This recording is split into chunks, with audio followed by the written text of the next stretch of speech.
ఉభయ గోదావరి జిల్లాల పట్టభద్రుల ఎమ్మెల్సీ ఎన్నికల పోలింగ్ కు సర్వం సిద్ధమైంది. పశ్చిమ గోదావరి జిల్లా ఆర్డీఓ కార్యాలయంలో పోలింగ్ సామగ్రిని సిబ్బందికి అందజేశారు. ఉభయ గోదావరి జిల్లాల్లో మొత్తం 456 పోలింగ్ కేంద్రాలు ఏర్పాటు చేశారు. మరింత సమాచారం మా ప్రతినిధి పోతురాజు అందిస్తారు. ఉభయ గోదావరి జిల్లాకు సంబంధించి పట్టభద్రులకు సంబంధించిన ఎన్నికలు కూడా సర్వం సిద్ధమవుతుంది. చూసుకుంటే కనుక ఏలూరు కానీ ఇటు పశ్చిమ గోదావరి జిల్లాకు సంబంధించినటువంటి పోలింగ్ స్టాఫ్ ఎవరైతే ఉన్నారో వాటికి కూడా సామాన్కి సంబంధించి డిస్ట్రిబ్యూట్ చేశారు. ఇక్కడ ఉన్నటువంటి ఆర్డీఓ కానీ అధికారులు ఉన్నారు, వీరితో మాట్లాడే ప్రయత్నం చేద్దాం. సార్ చెప్పండి, మీ పరిధిలో ఎన్ని పోలింగ్ కేంద్రాలు ఉన్నాయి, ఈ రోజుకి సంబంధించి డిస్ట్రిబ్యూషన్ కానీ పోలింగ్ ఎటువంటి ఏర్పాట్లు చేస్తున్నారు, డిస్ట్రిబ్యూషన్ సెంటర్ నుంచి ఎప్పుడు బయలుదేరిపోతున్నారు, ఎలా ఉంటుంది అసలు? ఆర్డీఓ భీమవరం గారి పరిధిలో మనకి 7 మండలాలు ఉన్నాయి. 7 మండలాల్లో 29 పోలింగ్ స్టేషన్స్ ఉన్నాయి. టోటల్ 29 పోలింగ్ స్టేషన్లో 10,600 మంది గ్రాడ్యుయేట్ ఓటర్స్ ఉన్నారు. మనకు ఇప్పుడు ఉభయ గోదావరి జిల్లాకు సంబంధించిన గ్రాడ్యుయేట్ ఎమ్మెల్సీ ఎలక్షన్ జరగబోతుంది. ఇది బ్యాలెట్ పేపర్లో జరుగుతుంది, ఈవీఎంలు వాడడం లేదు, బ్యాలెట్ పేపర్ ద్వారా జరుగుతోంది. ఇది ఈ 29 పోలింగ్ స్టేషన్స్లో మనకు అత్యధికంగా భీమవరం నుండి 13 పోలింగ్ స్టేషన్స్ ఉన్నాయి.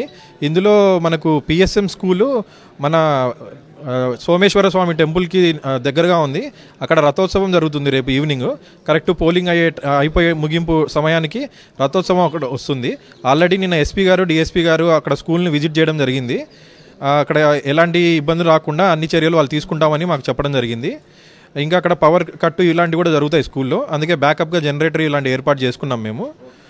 మొత్తం ఇక్కడ మనకి పోలింగ్ స్టాఫ్ని వీటితో పాటు మనకు పోలీస్ స్టాఫ్ ఒక 83 మెంబర్స్ని మనకి ఇక్కడ డిప్లాయ్ చేశారు. వీళ్ళంతా ఇప్పుడు మొత్తం ఇక్కడ మన ఇది డిస్ట్రిబ్యూషన్ సెంటర్ ఆర్డీఓ ఆఫీసు. ఇక్కడ నుండి 29 పోలింగ్ స్టేషన్ సంబంధించిన స్టాఫ్, పీఓలు, ఓపీఓలు, పోలీస్ స్టాఫ్ అందరూ ఇక్కడ నుంచి బయలుదేరుతారు. ఒక 6 రూట్స్ వేసాం మేము. రేపు ఎలక్షన్ 8 గంటల నుంచి 4 గంటల వరకు జరుగుతుంది. ఎవరైతే 4 గంటల లోపల క్యూలో ఉంటారో వాళ్ళందరూ కూడా ఓటేయడానికి అర్హులే. ఎలక్షన్ అయిపోయిన తర్వాత మనకు రిసెప్షన్ సెంటర్ వచ్చేసి మన వెస్ట్ గోదావరి జిల్లా కలెక్టరేట్లో పీజీఆర్ఎస్ హాల్లో రిసెప్షన్ సెంటర్ ఉంటుంది. అంటే జిల్లాకు సంబంధించి 20 మండలాలకు సంబంధించిన అన్ని పోలింగ్ స్టేషన్లకు సంబంధించిన ఈ పోలింగ్ బాక్సులన్నీ అక్కడ చేరుతాయి. అక్కడ చేరిన తర్వాత అక్కడ నుండి ఏలూరుకి వెళ్తాయి. ఏలూరులో కౌంటింగ్ చేస్తారనమాట. మార్చి 3వ తేదీ స్టార్ట్ అవుతుంది కౌంటింగ్. అంతవరకు కూడా పోలింగ్ బాక్స్లో అక్కడే భద్రపరచడం జరుగుతుంది.